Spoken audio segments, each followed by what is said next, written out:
बजा चुके कि नहीं।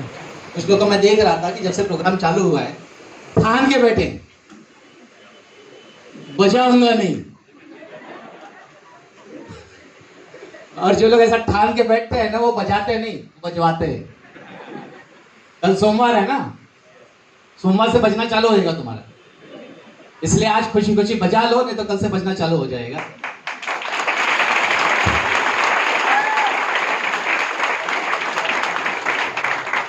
ये मोबाइल रख दो नीचे, थोड़ा सा क्या है, अगर इतने ही आप लोग कुछ इस चीज को रिवाइज करने के शौकीन होते ना तो शायद यहां नहीं बैठना पड़ता था। राइट और रॉन्ग? कुछ लोग सोचते हैं कि हम रिकॉर्डिंग कर लेंगे बाद में सुनेंगे। ईमानदारी से बताओ, कसम खा के, आज तक कभी रिपीट सुना? सुना है बेटा कभी किसी ने? स्कूल में टीचर पढ़ाते तो स्कूल में ध्यान नहीं देते, घर ही अभ्यास करूं। घर में मम्मी अभ्यास कर रहे हैं कि नहीं कर रहा, नहीं स्कूल में करके आया। बराबर है कि नहीं? कुछ लोगों के तकिए के नीचे ब्लूटूथ डिवाइस रहता है, वो तकिए के नीचे मोबाइल रखते हैं और मोबाइल में जितना डेटा होता है ना वो सब उनके दिमाग में रात को आ जाता है। ऐसा है क्या? हेलो, ऐसा करोगे तो समझ में नहीं आएगा, गले में घंटी भी नहीं की आवाज आएगी कि मालूम पड़े कोई मुंडे हिला रहा है। हाँ या ना बोलो। भैया मास्क लगाना है तो पूरा लगाओ, तो मत लगाओ। वो कोरोना को क्या मालूम कि आपने पूरा लगाया कि आधा लगाया हुआ है? तो क्या कम से कम मास्क नहीं लगाओगे तो हंसते हुए नजर आओगे। और जो कोरोना के सामने हंसा है उसने इतिहास रचा है फ्रेंड्स। अभी भी कुछ लोग ऐसे हैं जो तालियों से कन्नी काट रहे हैं। कोई बात नहीं। क्या होता है ना कि हर इंसान का अपनी जिंदगी में ताली बजाने का कोटा दिया रहता है। विश्वास करो, कसम बोलता हूं, हम तो अपना कोटा पूरा कर चुके इसलिए बजवा रहे हैं। आप सोचो कि अगर आप बजा के पूरा नहीं करोगे तो आपके लिए बजाएगा कौन? बराबर है कि नहीं? और अगर सुन लो पूरी बात, आप लोग यार वैसे ही स्टोरी में आ गए। वो पता है ना डॉक्टर वाली कहानी, गधे वाली। गधे जानते? गधा। और गधा किसके पास रहता है अक्सर? हाँ, किसके पास? धोबी के पास। और धोबी क्या करता है गधे का? उसको बराबर उसके पीठ पे वो कपड़े वपड़े लाद के अपना कारोबार चलाते रहता है। हाँ जी सर, हाँ गधे के ऊपर कार्यक्रम सेट कर लेता है अपना वो। तो एक बार क्या हुआ, धोबी का गधा बेचारा बीमार हो गया। अब अगर गधा बीमार हुआ तो धोबी बीमार होता है कि नहीं होता है? क्यों? क्योंकि जो काम पहले गधा करता था अब किसको करना पड़ेगा? धोबी को।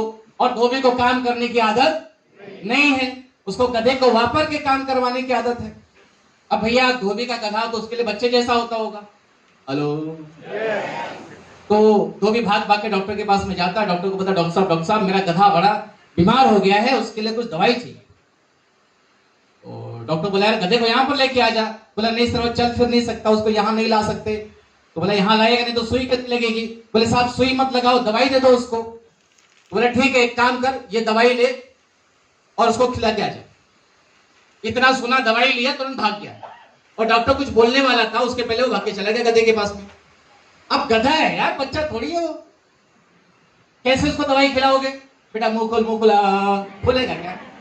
नहीं। अब धोबी वापस टेंशन में के साथ दवाई तो आपने दे दिया, लेकिन मैं गधे को खिला नहीं पा रहा हूं क्योंकि गधा मुंह नहीं खोल पा रहा है। तो वापस भाग कर क्या आया डॉक्टर के पास में, और डॉक्टर के पास में अपनी तकलीफ बताई कि साहब ऐसा ऐसा है, आपने जो दवाई दी थी वो दवाई लेकर मैं चला तो गया वहां पर, लेकिन गधा है, बच्चा होता तो मुंह खुलवा देते उसका, लेकिन तो जानवर है, गधा है, ये मुंह भी खोलता नहीं है, तो इसको हम क्या करेंगे? तो डॉक्टर ने बोला एक काम कर, ये पाइप पकड़। अच्छा पाइप, वेरी गुड सर, पीछे दीजिए। अरे बड़ी बात तो सुन। पाइप लेके भाग गया। अब उसको ये समझ में आया ये तो धोबी है ना, और किसके साथ काम करता है? तो जैसे लोगों के साथ में काम करेंगे तो बुद्धि भी तो वैसी रहेगी। हेलो, तो उसको समझ में आ गया कि ये पाइप लेने का, गधे के मुंह में रखने का और फूकने का, इतना तो बुद्धि सबके पास में रहेगा। आपके पास भी है या नहीं है? लेकिन काम किसके साथ कर रहा था? अब लेकर गया पाइप, गधे के मुंह में जैसे रखा, गोली रखा, ये फूंक मारे, उसके पहले गधे ने फूंक मार दिया।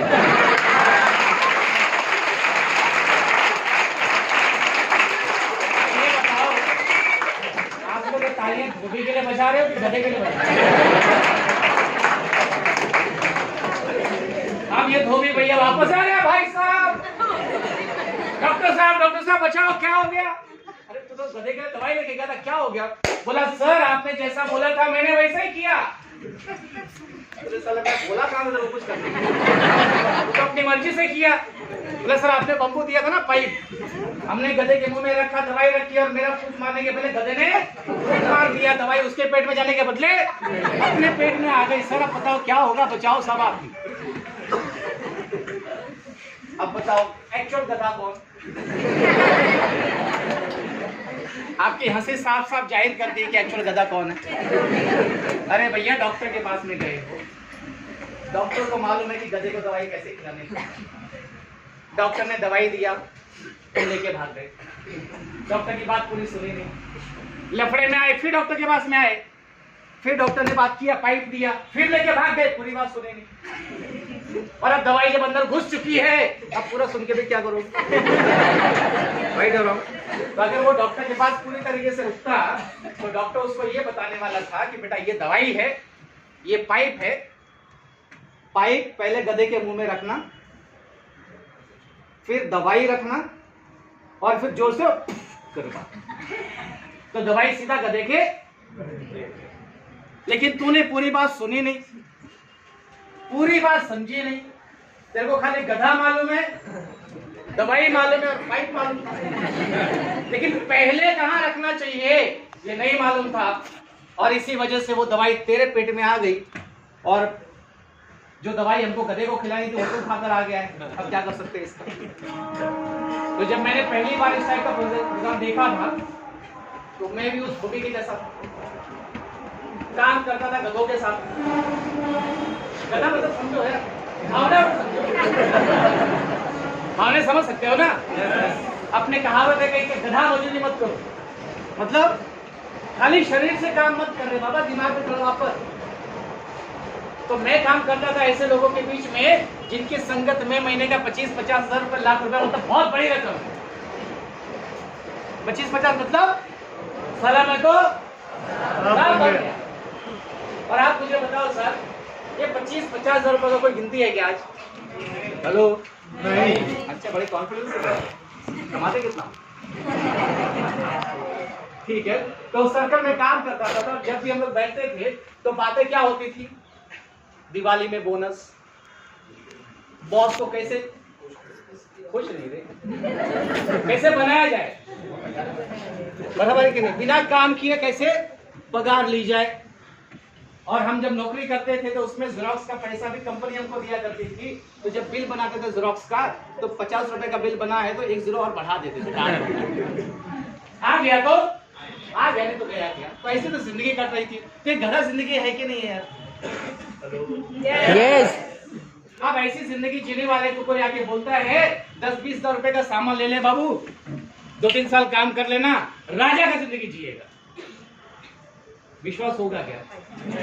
आपको हुआ क्या? आवाज हुआ क्या?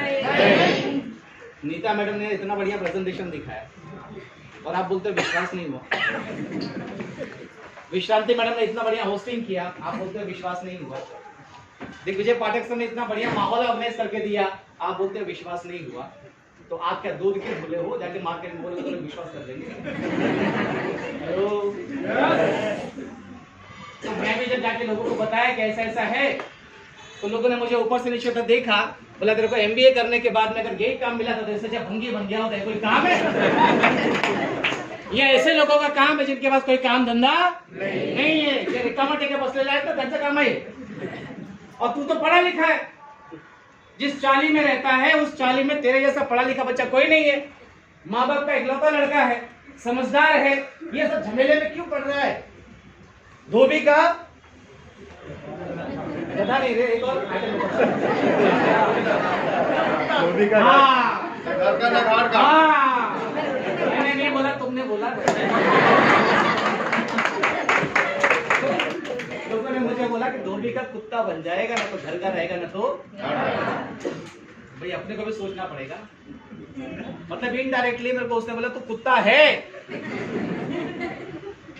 लेकिन इस लाइन में जाएगा तो ना तो घर का रहेगा ना तो वो तो अपने को आज मालूम पड़ा कि अपने को लोग वैसे भी गाली देते हैं। तो अब क्या हुआ यार, दिल टूट गया क्योंकि बिजनेस में आया था तो लोगों ने बोला कि हफ्ते का 2,10,000 कमाएगा, गाड़ी ले लेगा, लाखों रुपया कमाएगा, तेरे को बॉस को रिपोर्ट नहीं करना पड़ेगा, अपनी मर्जी का मालिक होगा, ये कर लेगा वो कर लेगा, पूरा एकदम 24 का सीधा सीधा 36 का हो गया। और जैसे बापू के पास गया पिल्ले के बना पप पकड़ के मारा पूरा हवा। उसके बाद जब हमारे सीनियर्स फोन करना चालू किए तो जिस नंबर को आप फोन लगाना चाहते हैं वो नंबर टीवी में घुसा पड़ा। उसकी बाइकों ने फोन उठाया और वो कहते घड़ी नहीं है। बच्चे ने फोन उठाया, बोला मेरा क्लास चालू है, और 4 दिन तक फोन नहीं उठाया। लेकिन क्या था कि अपना घर देखा हुआ था, उन्होंने घर पे आए, बैठे साथ में, फिर बोले प्रॉब्लम क्या है? बोला सर प्रॉब्लम कुछ नहीं है, बट मुझे नहीं लगता कि मैं ये काम कर पाऊंगा। और मला नहीं जमना असं मला वाटतंय। साले उस दिन मीटिंग में आया था तो बड़ा फुगा हुआ था। और क्या जो सीनियर्स होते हैं ना वो घाट घाट का पानी पिए हुए होते हैं, उनको मालूम है कि किसको किस बीमारी में क्या इलाज। अच्छी बात यह है कि अगर बीमार आदमी अस्पताल पहुंचेगा तो